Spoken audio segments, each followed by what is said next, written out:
The following program was produced by an independent community producer. The opinions expressed do not necessarily reflect those of the ECAT staff or board of directors.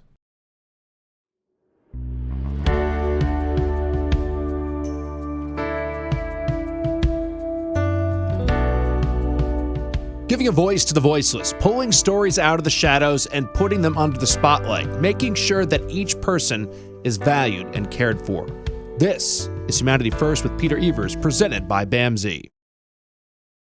Hi, everybody, and welcome to another edition of Humanity First. I'm Peter Evers, your host, and today we're in for a bit of a treat. We are having the director of our community service agency, Charlotte's going to come in, and she's going to talk a little bit about the network of services that we provide and many other providers are looking to provide for families in and around Brockton and the whole state of Massachusetts. And that sort of got me to thinking a little bit about this notion of community. We have built a system of care in Massachusetts that ensures that children and families get services that they need. It's not adequate because it's difficult to resource those services, and there are so many needs at the moment. I was looking through Facebook the other night, and because of my age, there's a lot of in the old days sort of conversations that goes on, strings of conversation, and pictures of streets in England where I grew up from the 1970s, and how it was so much different then, and how families were connected to neighborhoods, and neighbors would speak to each other and look after themselves and provide essentially a safety net for those people who were struggling. I don't know how much different it is nowadays, but there has been a bit of a separation around that. It is unusual for grandparents to live along in the next street from parents when they're raising their kids. And so there is a need for us to make sure that we're providing that kind of network of support for people, because raising a family and raising children in this environment is a difficult thing to do. I think it's always been difficult, but these are a different set of circumstances that we're dealing with when you think about increasing violence in America, gun violence, how kids don't feel safe at school, and how isolated kids can be because of the use of technology and gaming. Much of what I think happened in the past, which was active play, has been replaced by sedentary lifestyles in terms of staring at a screen. And that isn't really a criticism of anything. It's really an observation that we have to be aware of as we go forward. And we don't really know what the effects of the brain are on screen time. And so it's always good to sort of balance that with the idea of getting to know your neighbors, not being isolated, and feeling a connection with where you live. And it is up to us as a society to provide those opportunities for people. So we're going to talk with Charlotte in a couple of minutes. We'll be right back. Thanks. Hi, I'm Jamie. I'm an essential worker here at Bamsi, and I'm a nurse. Nurses are essential here at Bamsi because as nurses, we really have the opportunity to make an impact. We have very small ratios, so we have the opportunity to really learn everything about the person served and be able to give the best care. It really serves such a great purpose for me as being a nurse, and really why I came into nursing. Learn more about nursing opportunities at bamsijobs.org. Giving a voice to the voiceless, pulling stories out of the shadows and putting them under the spotlight, making sure that each person is valued and cared for. This is Humanity First with Peter Evers, presented by Bamsi. Hi, everybody, and welcome back to Humanity First. As I mentioned before, my name is Peter Evers, and I have the privileges of working at Bamsi. And actually, today we have another Bamsi employee. We have Charlotte Fenstermaker. Charlotte, welcome to the show. Thank you. So I mentioned before to the audience that we're going to talk about kids today, kids in a fairly narrow fashion, actually. And I think anybody that's listened to the show before will know that a lot of our work at Bamsi is done in the community. A lot of our work is done making sure that children have the services that they need in home. And we go back, and I know you go a long way back on this. And I should say that Charlotte is actually the director of our community service agency. And we'll talk a little bit about what that means as we go forward. But just a little bit of history that you and I have lived. The community service agency is part of the Children's Behavioral Health Initiative, which really began in 2004 when the federal government sued Massachusetts, saying that far too many children were separated from their families and they were spending time in hospitals and in long-term residential placements. A lot has changed in the last 20 years, and if you can believe it, it is actually 20 years. And since that lawsuit came about $1 billion later, we have a system of care that didn't exist really before 2004. And people in the audience may remember it as the Rosie D. versus Romney, which was the original lawsuit, which changed into the Children's Behavioral Health Initiative. So, Charlotte, running a CSA, running the Community Service Agency, tell us a little bit about what that entails. Sure. So the Community Service Agency really is the overarching group that oversees intensive care coordinators and the family support and training, or what we normally call family partners. And these are CBHI services, the Child Behavioral Health Initiative, as you mentioned, that can be accessed for anyone that has a Mass Health product. They can have a insurance that is community-based or commercial insurance as well. But either way, they're able to access this in order to receive intensive care coordination. And this allows the family to have someone that is trained in understanding what the different resources are available in the community, allowing them to work with someone that can help them make those referrals and also help guide them to make those referrals on their own. And so when the intensive care coordination closes out, they now have those skills and abilities to move forward on their own should they need to receive support in the future. What's a typical family, and how do you hear about them? Yeah, so we receive referrals from schools, from DCF, from the Department of Children and Family.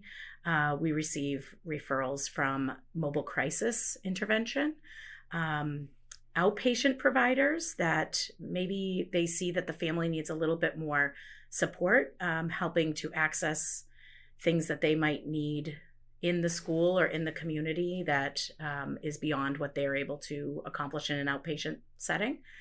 And so it's hard to say what a typical family is, because really every situation is unique. But I would say that it would be an individual that meets criteria for a diagnosis of some sort for behavioral or emotional disturbance.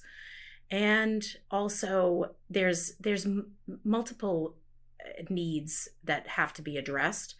So more than one agency is likely going to be involved. And so that intensive care coordinator is there to support the communication between those different organizations and the family, to make sure that the family understands what everyone is doing, what their role is, and they move forward to help the youth. Yeah, I mean, I think one of the most important things is that coordination of all of the providers, right? Because I think it can be a bit of a nightmare for parents and kids when different people are providing different interventions and different levels of care and nobody's talking to each other. And I think back in 2004, when this all came about, there really was a recognition that there were some great professionals out there who were doing the work, but they weren't necessarily talking to each other. And maybe sometimes they were doing things that were counterintuitive to what another provider was doing. So that idea of bringing everybody together is hugely important. Do you find that you see a noticeable improvement in the systems over the years as that system of care has grown up? Yeah, so my experience is that I've been involved with the mental health system in Massachusetts since 2009, and on the in-home therapy and therapeutic mentor side of things. And we always were collaborating with intensive care coordinators and family partners to help bridge the gaps for the families. And there's been a huge improvement. This is an opportunity for families to understand the multiple services that they're often referred to. And a lot of times there's so many people calling them and saying, you were referred by this agency or that agency, and they say, okay, and they say yes to services, but they really don't know exactly what is everybody's role and what is everyone supposed to do. And having the intensive care coordinator there and the monthly meetings that take place with all the providers gives the family an opportunity to know what everyone's doing, have the providers know what everyone's doing as well.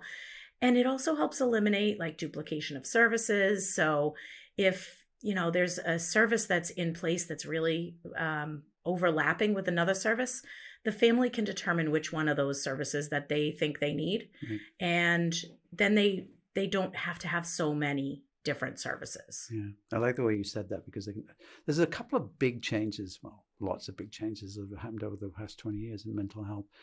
One of them, I think, is the recognition that the family's in the driving seat, that when you receive services, basically you are making decisions about your family's future and taking advantage of the advice and the help and therapeutic intervention that we can give and other providers can give. The other thing I think is lived experience. Talk a little bit about how much that's made a difference in terms of the treatment model that we're offering. Yes. Lived experience, this is the buzzword of the decade. And specifically family partners, or the family support and training piece of the CSA, is a lived experience position.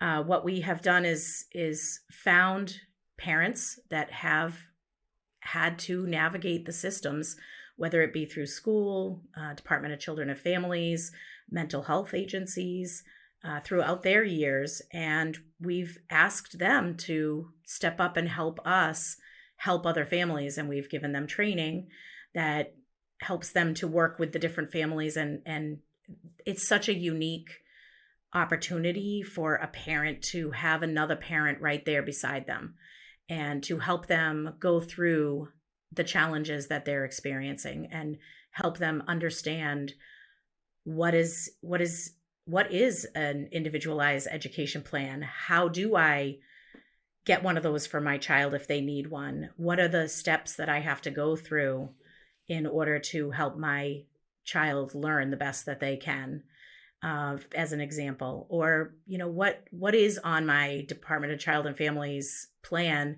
that I need to help accomplish? And how do I do that? And having another parent there that's able to guide them through that is just a very special opportunity. Yeah, and I'd like to take a minute to say a shout out to our Parent Information Network as well, which covers the Southeast, which is, again, a program that's been run with the finances from Department of Mental Health for the last probably 15 years. And again, it's that notion that somebody understands that somebody's been through difficulty, that they've encountered difficulty, they've taken that difficulty on, and they've managed to move on with their lives, that the serious emotional disturbance of that child doesn't define this family. This family is still a functioning family. And also normalizing, I think, some of those feelings. I've been working in mental health for many years, and there's one thing that I'm struck by is the isolation that people who struggle with a mental illness feel, and that idea of letting people know that I've been through that. This is my journey, I think, is just incredibly important. Now, the CSAs are a network of programs that cover the state, right? Yes. So the state, I believe, contracts with each of the different areas to establish a community service agency. So we have our particular service area includes Brockton and the surrounding towns, but there's also a community service agency, for example, in Plymouth that covers Plymouth and the surrounding towns there. And then there's one in Canton that covers that area. So anywhere in the state of Massachusetts, someone can access the community service agency, and they all offer intensive care coordination and family partners. That's right, because you used to work at the Plymouth Hub before you came here, right? Yes, something similar. The Plymouth Hub was a grant-funded program. It was a little different because we covered all of Plymouth County, and we worked to kind of help link adults and children. But we did work very closely with the CSA in Plymouth for that exact reason. And we worked with Bamsi. Yeah, which is maybe how you got here in the end. Well, we're glad to have you. When I think about what's happened over the last 4 years, and I don't think you can have a conversation about the state of the mental health of this country without recognizing what we've been through. as a country, as an entire world, really, in terms of the disruption that has happened to kids, families, everybody in the workplace, at home. You think about, young parents who had to give up work in order to school their children over the pandemic. What do you see? You're right at the coalface of this. What are the lasting legacies of this pandemic that we still need to manage and look after? Yeah, one of the challenges that we do find as intensive care coordinators is the I wouldn't say lack of resources, but just the long time that it takes to access resources, because there are, it seems, fewer providers that are providing in-person or outreach services to youth. And that can be a barrier to families being able to move forward, is not being able to access the appropriate services for their youth. I see that as a direct impact from the pandemic.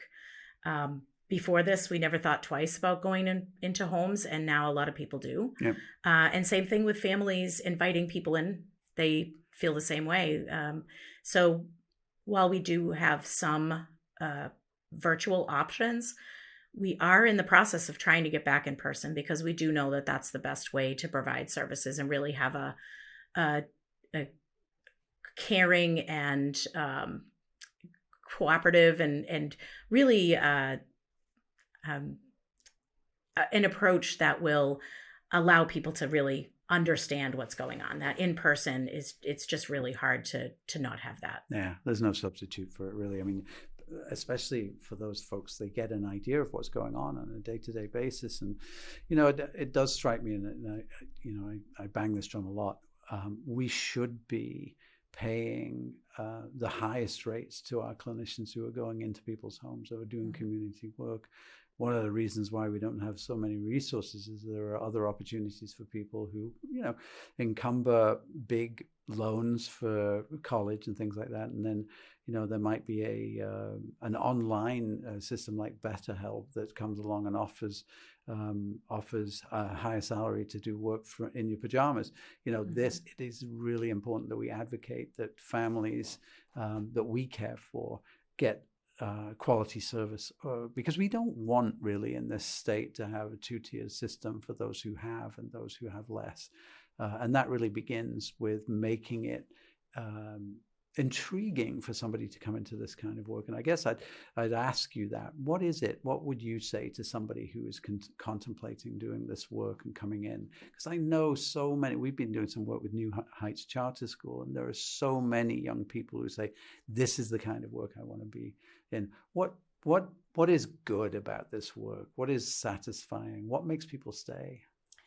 That's a really great question. And I think what I would say is there's nothing like walking in to meet with a family the first time and seeing the struggles that they're going through, and then reminiscing back on that 9 months later, when they now have had several months of in-home therapy and a therapeutic mentor and a family partner and an intensive care coordinator that's helped them coordinate all that, and is getting ready to transition out because the difficulties that they were seeing in the beginning are just not there anymore. Right. They are successful at school. The youth is successful at school.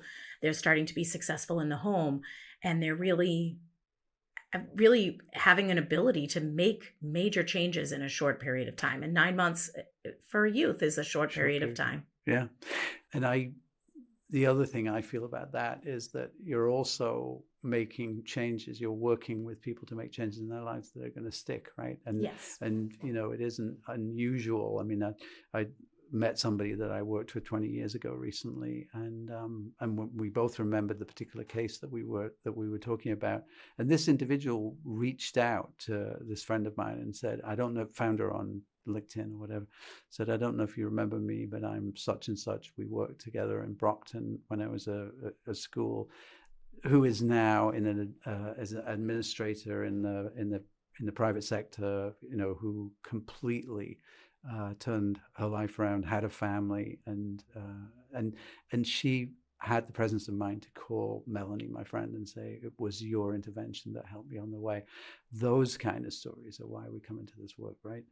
Absolutely. And I wish there was a way that we could hear more of those stories, but, we follow our ethical guidelines that when we close, but it is so satisfying when you maybe see someone later on that you recognize, that you've worked with, and you can tell that they're doing well because you just, see them in the community, and you don't necessarily say hi or anything, but that they're doing good. And it's a great feeling. Yeah. It's a great feeling. Yeah. And that child remained in the community, didn't go into a long-term residential program, went to their music lessons, they played baseball, and they were in school.